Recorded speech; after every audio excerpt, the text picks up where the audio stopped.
by all means necessary. President Tinubu should have done this in his first 4 years if he truly want to get re-elected. You understand? A lot of people who truly want to suffer the country, they will first use their first tenure to do some works to face insecurity and some certain things in the country to make sure the people are at peace to vote for the person for the second tenure. But Tinubu came and he started showing us the shege from his first tenure, which is not supposed to be, because everybody are in chaos right now.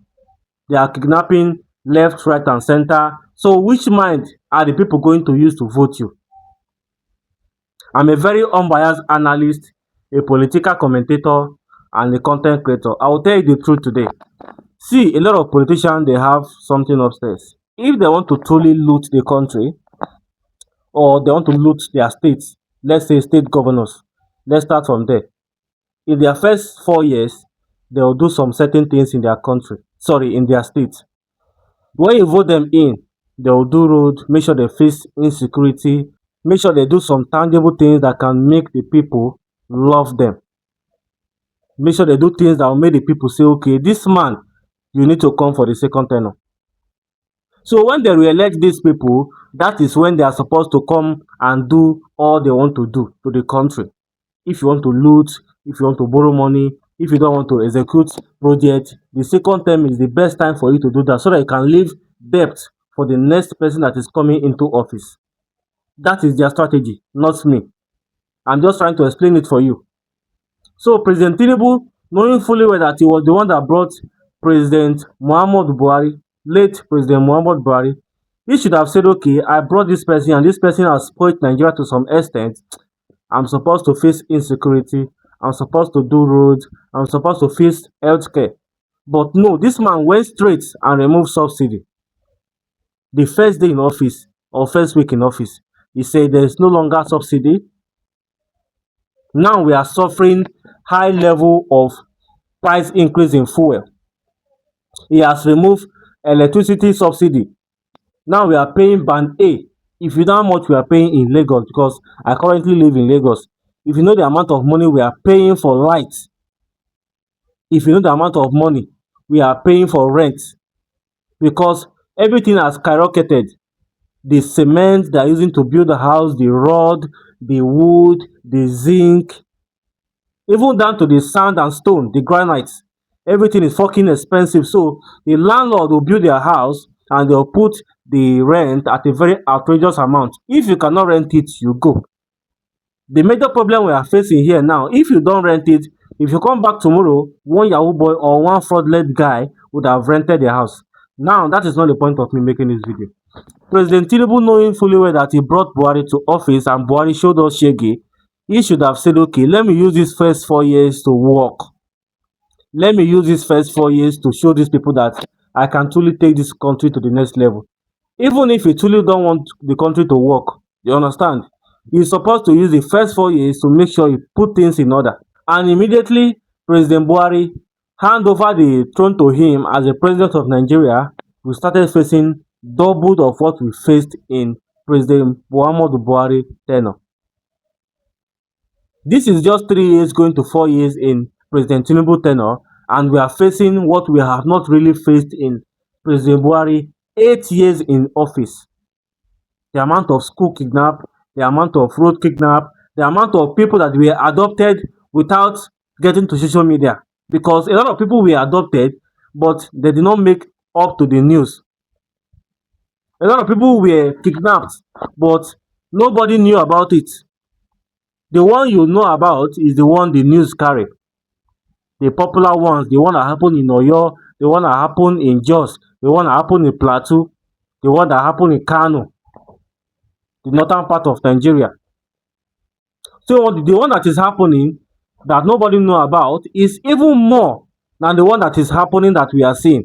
Do you know that? People get adopted every single day in Nigeria. It is more risky for you to follow the road to your village now. If you don't have money for flights, you are in serious problem.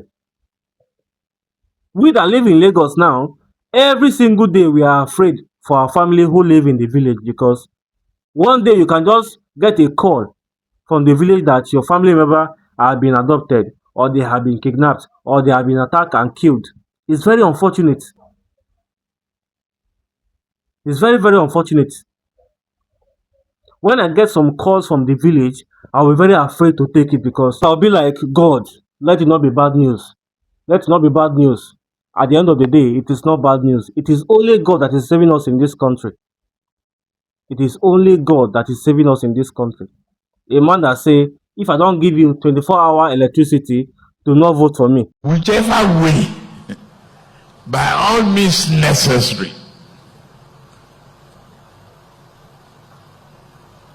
you must have electricity. And you will not pay for estimated bill anymore.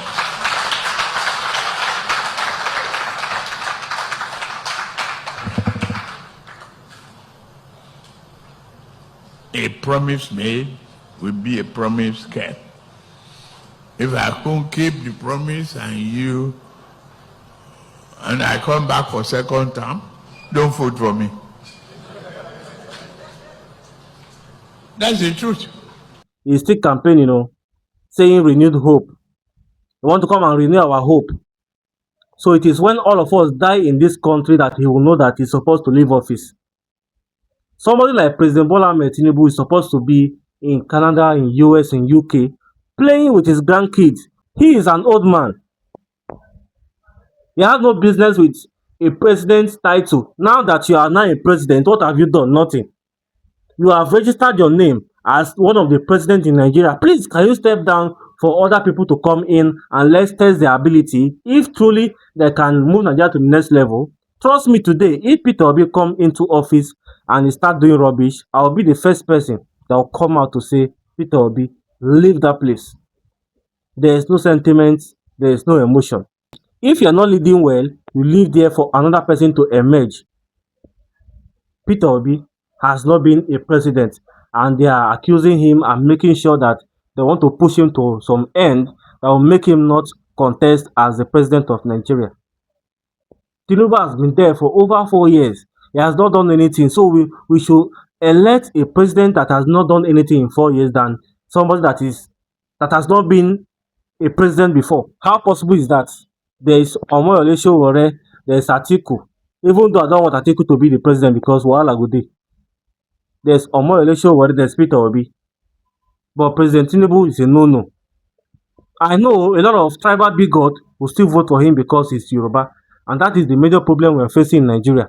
Tribal bigotry. In 2026, adults, not even adults, youth, 22, 23, 24, 25 to 30, they still involve themselves in active bigotry and tribalism. It's very unfortunate, but that is where we find ourselves. If we, the youth, want to unite to do something, they will put the tribal card. They will start complaining. I cannot vote for Obijo. I cannot vote for Tinubu Jo. Omoyole Sowore is a Yoruba man. Don't do that. Vote for the person you believe can move Nigeria to the next level. Anyways, let me stop here for today. If you have watched the video to this extent, make sure you subscribe and thank you very much. Peace.